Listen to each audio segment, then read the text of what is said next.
You're listening to Period Story, the podcast where we get behind some of the myths and misconceptions about periods. We chat with women about their period story, their first period, and their journey ever since, and we open up a conversation to help break taboos and stigmas around menstruation.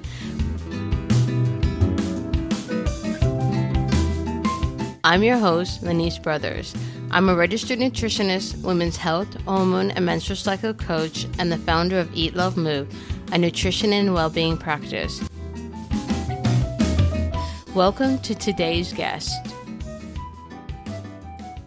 On today's episode, we have Ateh Jewel, the multi-award-winning beauty journalist, blogger, director, and producer.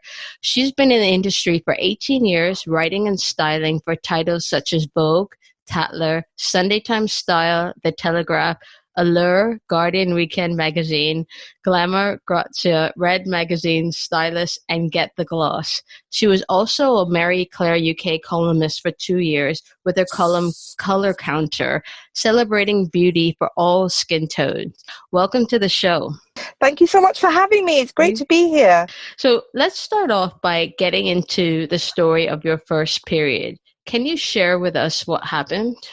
Well, it was quite dramatic, I'm not going to lie. Okay. So I was about 13 or 14. I remember being one of the last people in my school, in my class, to get my period. I went to an all-girls school, so everyone was like all up in everyone's business.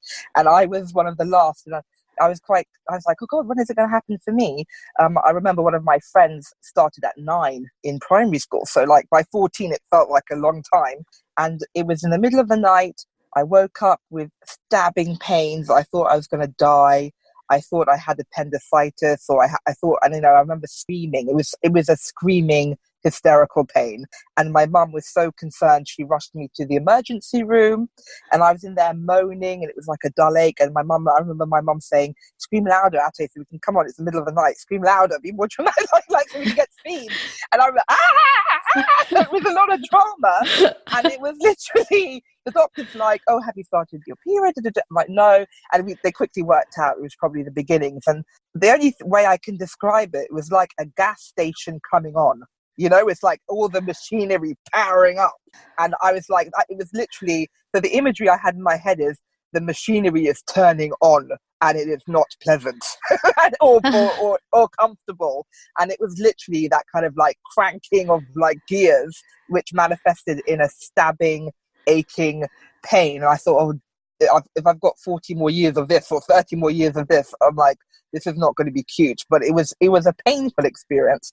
But at the same time, I did feel a huge responsibility. I'm like, oh my God, now, you're a woman. I think as a woman, you it's a girl to woman moment. So a lot of conflicting, interesting feelings going on. But for me, my first period was pain. A lot of pain. So you said you felt a great responsibility, and as you kind of transitioned from girl to woman, it's really interesting that you use the word responsibility.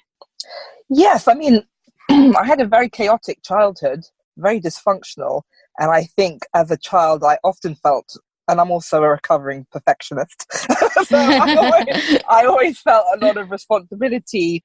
And so for me, getting my period was another responsibility, like the responsibility of like, not only my body, but like I can have a child now. Like I'm not going to at 13, but suddenly your body is a vessel. It's no longer, it's transitioned into something else. And I think that really affected my mindset, that now I could technically be a mother. And my grandmother had my dad at 13. She was Nigerian, and I mean, I wasn't close to her at all, but I have this story of this little girl having a kid at 13, which is completely wrong in every sense of the word and very damaging. But I suddenly felt, my God, it's not a million miles away for a 13-year-old to have a baby. So I also did think about things like that. Wow. So you got your period, and then you were also carrying the weight of what had happened to your ancestors. So your grandmother's story and that word responsibility, that kind of really hits me, because I've never heard a woman describe her first period like that. So that's really fascinating. Well, And at 13, I was like a 145-year-old woman. So I've always been an okay. old, I'm like Benjamin Button. I'm aging backwards. So I was an old lady. I'm like 41 now. I'm kind of evening up. But like, yeah, I did think about things like that. Yeah. Wow. Okay. And then so you went to the emergency room. They told you that it was you were having your first period. And then so how then you knew you had your period, and then how did you learn about menstrual health? So what to use, how to take care of yourself. So, I mean, that was my mum. And I mean, she gave me a book, Your Changing Body and all these things. And we had a discussion. But I mean, my mum is an amazing woman. She's a kind of a hippie free spirit. But at the same time, she can be really conservative about other things, like, I don't know. I straddled generations. So, I grew up with body form, run around skateboarding. After your period will never get you down or hold you back. But then also my mum, she was born in 1946, and she's like, ladies never use tampons. Don't stick anything up yourself. So I had this really, and that really terrified me. You know what I mean? So girls should only use sanitary towels because you shouldn't be putting things inside of yourself. And so I had these very conflicting images and ideals of menstrual health. And so and also you talk to your girlfriends. But my mum was the one; she was responsible and said, "This is what's going on. Use sanitary towels. Here's a book. Have a chat." But there was never shame in my house, which is very good. I really appreciate my mother. She's never been into shame in that sense. Shame in other things, but not with your body. Not with your body, which is good. Yeah. So, and that's really interesting because other women that I've spoken to, they have described this sense of shame coming from their mothers or their grandmothers, where they were taught shame around menstruation and being something that they needed to hide or something that was taboo. So I think it's wonderful that you didn't have that at all. No. And so you got given sanitary towels, and was it something that you thought, okay, that's it, I'll just have to get on with it? Yeah, I think there was a huge sense of, okay, this is how it is. Also, I should mention I had huge boobs. I've always had huge boobs. So in a funny way, I had a woman's body from probably 11, Okay. So that also changes you because the way men and the male gaze, you were ready. So I was probably mentally prepared. I had a woman's body as a child. And so I was mentally prepared to get on with it in that sense. So by the time I was 13, 14, I was like, okay, this is how it is. My body's changing. I have to look after myself. And this is how you look after yourself. And in primary school, one of my closest friends had her period at 9, and I knew she'd have to run off to the bathroom. It was all very mysterious, but but I had a sort of sense that's what you did. A few times a day you go to the bathroom and you change. But the shame part is really interesting. I always felt, because my mum's a bit of a hippie, she'd take us out of bed at midnight and we'd howl at the moon on a full moon, and she's always hugging trees. And so for me, periods were always linked into the divine in a funny way. It was like the power of creation. So I always felt, yes, there was that kind of old-fashioned, you don't discuss it. I was born in 78. I'm a child of the 80s. I wouldn't go at a dinner table discussing my period growing up the way I'm discussing it with you now, because we're in a different time. So it was something like you don't discuss, but it's nothing to be ashamed of. And I was always found it as something to be, I can make a person now. That makes me a goddamn superhero. So that's how I felt. I felt the power and the divinity, and that's probably from my hippie mum. But I felt, and that's why there's a responsibility. You can make people now. That's insane. It's a superpower. So, people power. It's amazing what we can do. It's just, yesterday I went to a baby ceremony for one of my friends. She's about to give birth. And so instead of a shower, she had a baby ceremony.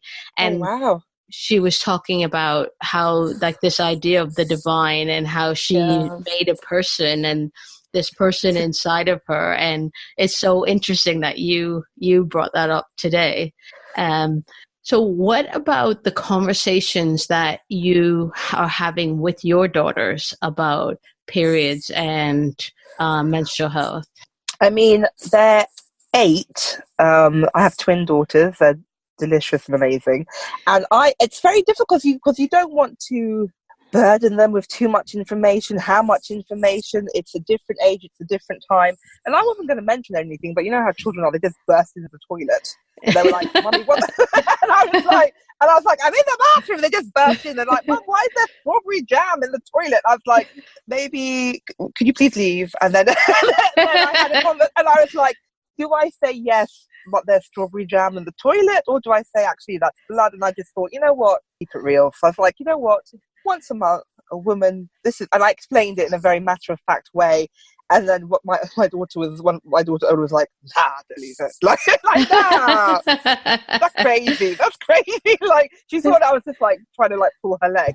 I was like, and that's how, it's a gift. And I try to use positive words. I'm like, it's a gift. It's the power of creation. This is how babies are made. Because once a month, this is what happens. That's how, that is the payoff. You get babies once a month. There's an opportunity to have a baby. And I just said it in a very matter-of-fact way. And I'm like, God, are they too young? But I think kids they can roll with any information. It's the way you present it. And they're like, okay, whatever, bye. And they were like, when did this start happening for you? I said 13, 14. They're like, do you think it'll happen for us around the same time? And I was like, yeah, probably. And they were like, okay, bye, we're going outside, running around. And it was like, and I think that is how it should be. Just a kind of matter of fact. There's no big taboo or shame. It's just part of, it's part of who you are, your health, your body. And so I was, so 8. I don't know if that's too young, too old. I don't know. But that's what happened. I think these conversations, it's so nice when they happen organically. And it's not a massive surprise when all of a sudden they see something in their underwear and it's like, oh my God, what's this blood? The trauma of that. Can you imagine? My best girlfriend, she also has twins, and her 11-year-old daughter's just started secondary school, and my friend is so on it. Like, she's like my heartbeat. I always just copy her. Like, okay, when the girls are 11, I'm going to do what my friend does because she's such a good mom. And she's like, I've got a kit ready for her. I sat her down and I said, if you're in school and your period happens, I've got this. And she like bought her little like silk pouch with clean underwear, sanitary towels, and like wet wipes, and she like has it in her school bag ready. So whenever it comes, she told her, if you get your period in the middle of school, just throw your underwear away, get the pouch, da da da da da da. And I thought, God, that is so healthy. So you will not have that kind of shock or like, oh, what? I don't have any clean underwear. And so this my friend, God bless her, she's got her kid primed and prepped with this little first period pack in her school bag, which I think is really healthy. Yeah, that's amazing. Yeah, absolutely amazing. And how did her daughter react to that? Okay, thanks, Mum. That's cool. Thanks, you got my back. And it's that no shame, no embarrassment. This is how it is, and it is. I think you're responsible for yourself. This is a form of responsibility, and I think that will transition really well into sexual health in her teens. And I think when you approach it properly, you take care of yourself with your period. You take care of yourself with your sexual health. You take care of yourself with breast exams. As a woman, there's a lot. I see it as women's health. And why would you be embarrassed about doing a breast exam? Embarrassed about having condoms or any kind of protection? It's ridiculous. I see it from a form of empowerment. Absolutely. I think just going back to this word shame, I think when you connected it to having your period and this ability now to make a baby, and that's where that shame comes in, because a lot of people don't like to talk about sex. They find it embarrassing. And then so having that conversation about periods is connected to that conversation about sex. And people use euphemisms for their genitalia, and so this makes no sense to me. You know what I mean? Yeah, it's really odd. Yeah, I think it's just some people, it just takes them a long time to get to where you are now, where you're just so open to having this conversation. Everyone's on their own journey. Yeah, I mean, I have to thank my mother. She's very, very open and liberal. She's from Trinidad. I don't know if that makes a difference, but she's very warm and open. And I just remember